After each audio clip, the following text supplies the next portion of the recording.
All right, everybody. Matt Walsh, possibly one of the most mask-off evil transphobes in the entire internet that has a platform. The guy is very open about the fact that he just wants to exterminate LGBT people. Like, he wants transgenderism eradicated, as do many of the hosts of the Daily Wire. Like, they are, at least in their advocacy, they may well just be getting paid to say what they say and not believe any of this stuff anywhere near as sincerely as they claim to. They've full-on jumped on the transgenderism needs to be eradicated train, right? And part of that also entails a necessity for them to latch onto the classic Ben Shapiro argument that there is some imaginary body of data out there that exists that actually backs up their worldview that trans people aren't valid. If you heard a conservative tell it, and this is genuinely how I assumed the data was represented when I was a reactionary watching reactionary content and hearing their arguments on this side of things. As an audience member who didn't know better, the perspective I gained was that there was a arguably balanced, if anything, but more likely weighing on the side of trans people are not valid consensus within the scientific community. That is the perspective that the likes of Ben Shapiro and Jordan Peterson would suggest when they speak authoritatively about these topics and reference this, like, non-specific body of data and science and reality that backs up what they believe, right? But then when you actually delve into the science behind this, you find that the overwhelming, in all caps, majority of the scientific consensus aligns with the perspective the left has adapted on trans rights. The idea that gender and sex are not the same thing. Science agrees on this. The idea that sex is not binary, but instead a bimodal distribution of sexual characteristics on several different categories, from, like the outward sexual characteristics. I can't remember the name of it. I think it's phenotypes, maybe? I forget. Sexual phenotypes, I think is the term. I forget the exact scientific term, as well as your chromosomes, down to, there's a bunch more that goes into it, like hormone distribution, right? Like, there's just so much during development. Like, there's so much that goes into the biological side of sex that makes it not just a simple binary one or the other thing. The same goes for gender, obviously. This is overwhelmingly agreed upon by sociologists, psychologists, pretty much everyone who exists in a field that would study such a thing. There is no data out there suggesting that the right has a point. And yet they keep acting like it exists. And that is a realization that I think a lot of you guys probably made too if you're ex-right-wing. Hypers in chat if you're ex-right-wing and you made this realization yourself. If you were someone who had been given the impression there was actually a body of science and research and data these right-wing pundits were pulling from, when in reality they were just making it all up as they went along. It's all improv. Yeah. It's not uncommon. It's not an uncommon realization. But people like Matt Walsh still cling to this method of trying to make it seem like there's some actual research that they're operating on. So here's how this basically went. CNN ended up tweeting, "Transgender and non-binary patients have no regrets about top surgery. Small study finds," and then a link to an article about it.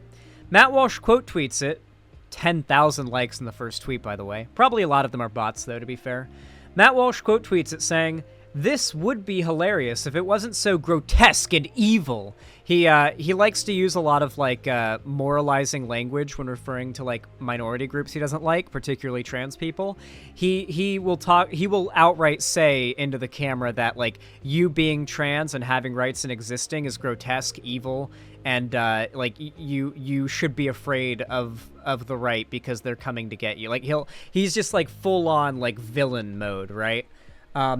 Another bogus study, quote unquote, this one claiming that 0 patients regret chopping their breasts off. Once again, by the way, Something you'll find very common as a through line in any conservative discussion around the surgeries that affirm transgender people. They can never describe it in the proper surgical capacity, right? So if I were to talk about a cis woman getting a hysterectomy for the sake of, I don't know, like maybe she's got like uterine cancer and she's got to get a hysterectomy and have her uterus removed to save her life. Otherwise, the cancer could move to the rest of her body and kill her. That surgery would not be described in a serious way by most as chopping someone open and ripping out their uterus. However, if a trans man decides to get a hysterectomy, oh, you better believe that's exactly how they'll describe it, or something pretty damn close. A big part of the way they pretend as though they have an argument is by loading the language they use to describe very well-refined medical procedures as chopping breasts off. So yeah. How could they possibly arrive at this conclusion? Well, let's do what the media never does and actually read the study. Okay, then. First of all, this was a survey relying on self-reported data from 139 patients at one single hospital. Okay, so they said it was a small study, and also self-reported data about regretting a surgery. Think about that for a second. If you just read over this as a conservative, you might hear him point out it's self-reported data and say, oh, of course it wouldn't be good then. The scientists would be the ones reporting the data. But then, if you actually think about it for more than a second, a survey about whether or not trans people regret a surgery relying on self-reported data is not an argument against the survey. Who else would you poll? It's about them and what they feel. The only way you can garner that data is via self-reporting. Not only that, but the post that he quote tweeted said it is a small study. Over 40% of those surveyed didn't respond. How many of the non-responders do regret the surgery and for what reason would rather not participate in a study about it? I guess you're supposed to assume that number is 0, which is highly implausible. I mean, not if you read the study? We should also note that 13 respondents actually did say they felt high levels of regret, but their regret seemed to contradict other things they said in the survey, according to the people who did the study, so they threw out those results. Wait, read it. Wait, read what it says. The satisfaction with decision scale was ordered first, and these 13 participants were noted to have high satisfaction and high regret, suggesting a possible error due to item order. So, what it says here is that what the people found after doing this survey is that there might have been an error in the way that the people answered, because there were people who came out with results that suggested they had high satisfaction with the surgery, but also regretted it a lot. And so they reevaluated that data, and he's trying to claim that that means that they actually regretted it, those 13 participants, I guess. Okay. It seemed to me that someone who indicates satisfaction with the surgery and high levels of regret may be experiencing deep confusion and inner turmoil. You probably don't want to just throw those answers out if you actually... So he's just pulling this out of his ass. Literally, like, there's nothing in the study that suggests that they are accommodating or not accommodating for confused feelings. He's just reaching up his own ass and pulling this out. There's nothing that suggests that this is a valid explanation for that last sentence. You probably don't want to just throw answers out if you actually want to know how people are feeling, but what would I know? Or what do I know? Absolutely nothing. Next, if you read the study and not just the headline, you'll find a lengthy passage on its limitations. Here they admit regret may increase over time, even after they just claimed a 0% regret rate. So are you guys picking up on its face at how desperate he is to take apart this study? How desperate he is to have like a single right-wing win against science on the topic of trans people's rights? The study says, by the way, we can't tell the future. Maybe they'll regret it at a future point. We're open to that possibility. We can't rule it out. And Matt Walsh is saying, See, they can't accurately say that nobody felt regret because they acknowledge someone could feel regret in the future. How is that an argument? Like, there are right-wing people that are 100% going to be in the comments of this video defending Matt Walsh because they think that these are good, valid arguments against this study. And I genuinely wish I could understand what is going on in their minds, because even at my most brainwashed into conservative ideology, I don't know if I was this stupid. Like, particularly when the right started going against Bill Nye, the science guy, that was a big part of what started to make me feel iffy about, like, the anti-SJW sphere and these right-wing figureheads I started to follow back then. Because it was like, wait, what? I thought these people were operating on science and reality and reason, these anti-SJW skeptic types. Why are they canceling Bill Nye the science guy? He's referencing studies here. Like, you're just mad. That was a big part of it, yeah. You guys weren't around for the Bill Nye the SJW guy, rounds of drama online. Can't believe Bill Nye became an SJW. So real. What we're left with in this survey, is a survey distributed to a small number of people from the same area. Only about half of them bothered to respond. Some of the answers were thrown out for being too confusing. Everyone involved in the study knew exactly why they were being asked the questions and what the implications of their answers were. For these reasons, even the researchers admit that the data probably isn't very reliable, but it's good enough for a headline on CNN. Wait, at no point do they say the data's unreliable in there. Also, I'm sorry, hold on.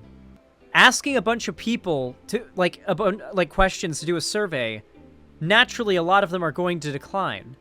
The fact that people declined is not an argument against it. He is, desperately reaching for anything he can twist as, a gotcha against the survey. So far as, going as far as to make up quotes from the people who authored the survey, saying that the data isn't reliable, when they never said that. The only thing they said that he's trying to argue is them saying their rate of regret may increase in the future because they can't tell the future, they can't read the future, they can't see the future. They're open to the possibility that anything could happen insofar as their regret rates, which Matt, if he was an honest actor who actually cared about the truth or the well-being of any of these people, would like. He would like that this study is open to the possibility of regret rates going up in the future, and he wouldn't be weaponizing it as a gotcha against the study to completely debunk it. He'd find it as an interesting, good thing to him if he actually cared, but he does not care. He is an ideologue who is simply peddling propaganda he's paid to repeat, right? So he then quote tweets and links a tweet from Two Genders, One Truth, which is a right-wing Twitter anti-trans account.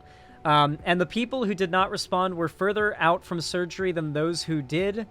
Also, the response bias is evident by the fact that on a 100-point scale of regret, respondents all put 0. That should have raised concern with researchers. Ah, yes, good surgery. They must have at least regretted it a little bit.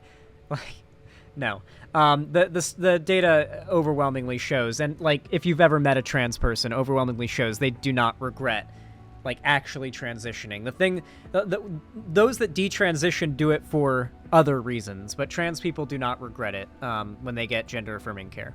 And then, of course, more tweets from the Two Genders, One Truth. Not surprising considering the 3 researchers. The first 2 are in plastic surgery. Well, do you know what kind of surgeon does a lot of those types of surgeries? I'm pretty sure phalloplasties are done by plastic surgeons.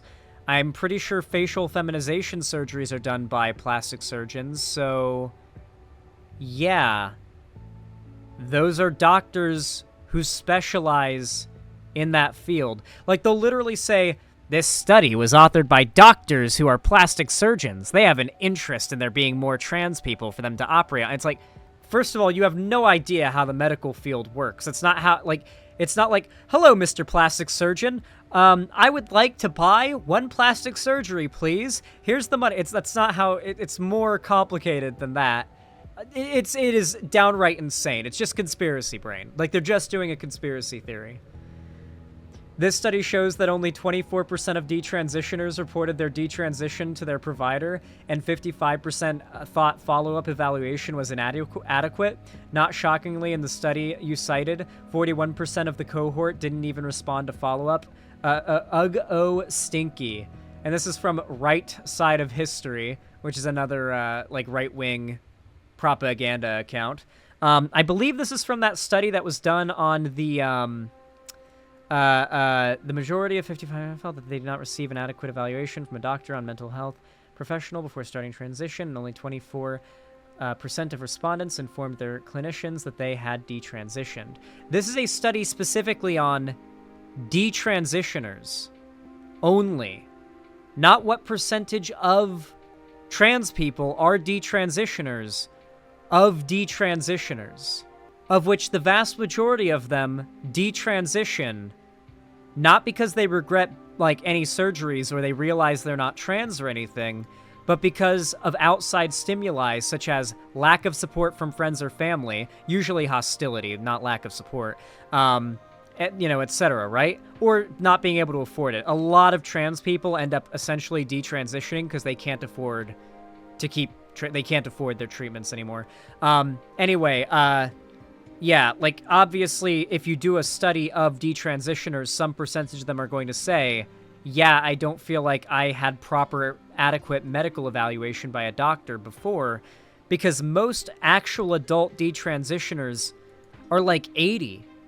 Guys, do you guys know who, like, the headline detransitioner is, or was, like, back in the day? The first time I ever heard of a detransitioner was this guy. I lived This was before, this is from the Daily Wire, of course. You know, this guy's, of course, become an anti-trans figure. This guy was the first ever detransitioner I ever heard of. And he's, like, really old, as you can see. He's a monster. He's an absolute ghoul. He was, like, when he was, like, in, like, the 50s or 60s, he transitioned. Back when we had, like, nowhere near the level of medical knowledge and scientific know-how about this stuff as we had back then, was misdiagnosed with gender dysphoria. I believe is actually just a gay guy, in reality, and now has, like, a seething, burning hatred for all trans people and has dedicated his life to, like, destroying trans rights. Because he sees everybody as, that's trans as being someone that went through what he did. To be fair, he is unironically the stereotype the right makes about trans people and, like, detransitioners. Like, he is that person, right? In the same way that Chris Chan is the actual real-life stereotype of every negative thing right-wingers say about trans people distilled into one real person, that guy is every stereotype and claim right-wingers make about detransitioners distilled in one living person, who they have given a massive platform. But yeah, the vast majority of those types of detransitioners detransitioned in the 50s, or transitioned in the 50s and 60s before we had anywhere near this much medical understanding and knowledge about this stuff. So I don't really take it as seriously. Anyway, they're really desperate for a dub. There was this one person who quote tweeted Matt Walsh's thread, or I guess screenshotted it, and ended up getting more tweets than Matt Walsh's original thread did, funnily enough, saying, imagine that you're looking at reviews of a sushi restaurant on Yelp. 139 people gave it 5 stars, but you think sushi is disgusting. So you assume that everyone who ate at the restaurant and didn't leave a review got horrific food poisoning. Pretty much. Yeah, no, that's actually a very fair way of putting it into less, like, analytical, scientific terms. Yeah, pretty much what he did. I think that's really all I have to say on the matter. The right really just has nothing to go with at this point, so they are desperately attacking any study that's pro-trans that they can find with the most, like, nitpicky, arguably just outright just lying about what the study says, claims you can imagine, because they desperately need to make it look like some level of scientific data backs up anything they stand for, or the majority of their audience will realize that they're actually falling for demagoguery, and they're becoming ideologically driven rather than reality driven. Anyway, that's really all I had to say.